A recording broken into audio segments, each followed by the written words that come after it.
Average free flow speed and the jam density observed on a road stretch are 60 km per hour and 120 vehicles per kilometer respectively. For linear speed density relationship, the maximum flow on the road stretch.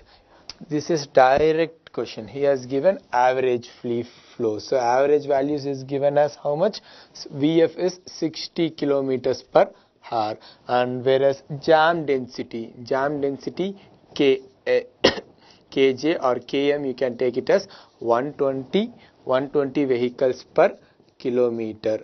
And he said that the relationship, the speed density relationship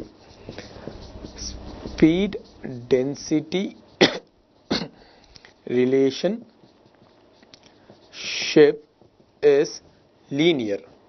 That means if you see, this is speed, this is k, then the speed density relationship is linear.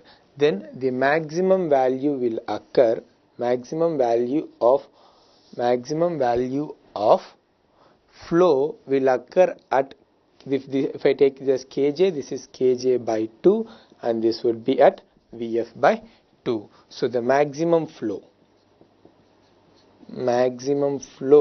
would be directly taken as Vf into kj by 4.